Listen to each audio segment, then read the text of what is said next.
Alright guys, how you guys doing? We are back again. This particular one now for Professor Yusuf Usman.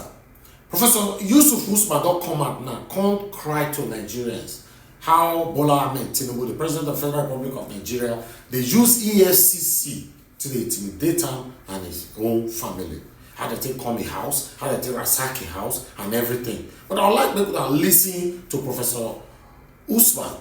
You know, then you also listen to what very dark man have to say concerning this whole thing and EFCC as a whole. Let's watch this together.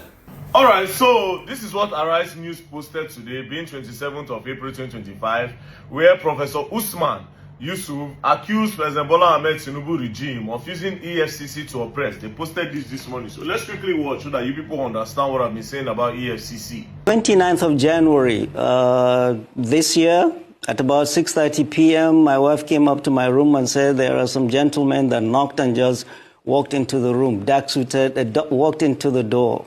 They want to see me. They said I'm expecting them. I came downstairs in my jalabia, no hat, and flip-flop. And they said they are from the EFCC. They've come to take me to the EFCC. I said, guys, you haven't even introduced yourselves. So they just brought out their badge and said, oh, they're EFCC. Show me arrest warrant. Oh, we don't need that, sir. Okay? Allow me to go upstairs, change. They blocked me. They didn't let me. Allow my wife to go upstairs and bring me some change of clothing. They refused. We went outside. As we went outside, their bus was waiting outside. The driver was sitting. The engine was running. And there were 5 armed mobile policemen, some deployed behind the house. Thinking I would run. I'm not a runner. So we went in and I was sandwiched between an armed Mopol and a young operative. And they were high-fiving themselves as if they had captured notorious Kachalla Bello Turji. We went to the EFCC, went to the office of their boss, and he handed me a bunch of papers. What are these? These are your charges. Well, I don't need the charges if I don't have my lawyer here. Well, the guy was waiting to go home, and my battery had gone down, and I couldn't call my wife and to tell her where I was and how I was, and they wouldn't let me call her. And they just took me to the cells. Nobody had told me whether I was going to stay, why I was there, how long I was going to be there. They just took me around the building to the cells. Entered the cells. Well, a lot of them were youth. They recognized me from the previous brouhahas in Nigeria. And they came up to me wishing me good luck and best wishes. I had serious headache because, remember, I had fasted for over 14 hours by then. I hadn't eaten or drunk anything. They brought me a sachet of pure water and tea. I drank and went to sleep. And then the next morning, they took us to, they called my name out. We were going to court. We went into the bus. Well, when we came out of the building, they had placed their official photographer to be taking photographs of me without a hat, in jalabia, in flip-flop. That was when I realized these guys are up to no good. All they're interested is to demean me, dehumanize me, and weaken my spirit. They don't know who they're dealing with. We went into the bus, and I was jokingly telling them, guys, haven't you forgotten the chains and the manacles? They busted out laughing and said, oh, our guy, it hasn't reached to that. We went to court. They were not ready. We had to come back to the EFCC again, and they upgraded me from 4 of us in a room to I alone in a cell. I was there in the EFCC for 6 days. After that, I was arraigned in court, and then the judge did not give me bail. Her reason, well, she had a cold. I was put back to Kuje. I was in Kuje for 24 days. Denial of bail 2. Anybody accused is wrong, because bail is a constitutionally guaranteed right of anybody accused, except if it was a capital offense or the person is suspected of terrorism. Mine was neither of those. I was denied bail deliberately by this government to shake me up.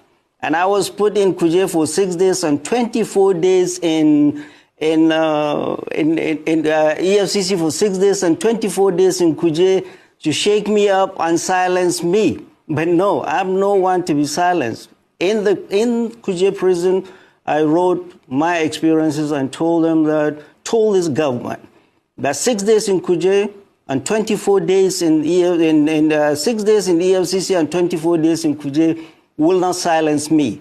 The whole purpose is President Bola Ahmed Tinubu's government trying to silence any dissent to his government.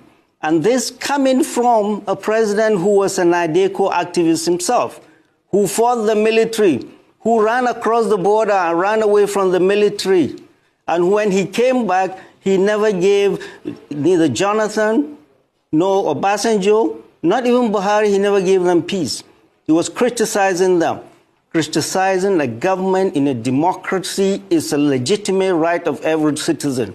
And President Bola Ahmed Tinubu is trying to stifle dissent in this country and is trying to make this country a one-party. Imagine how they would have traumatized this man and his family. Imagine how they would have the corruption of EFCC has literally no limits. Now they are even partisan. So basically now anybody where Tinubu they vex with or APC they vex with, now EFCC they go pursue. Just take case study. Let's use Okowa own.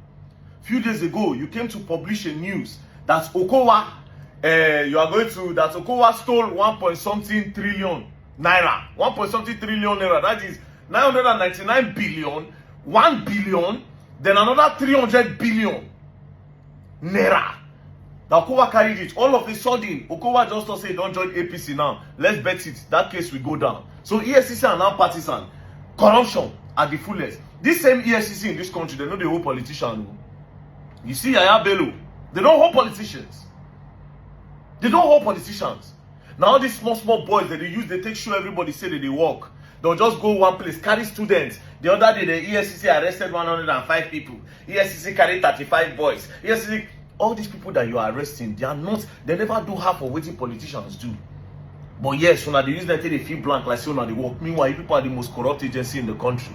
As it seems like this, I gather all my evidence. I gather all of them. They never protest against EFCC before. Now me, I did like this. So at the plan stage, the biggest protest against you. People are corrupt. A lot of you are thieves.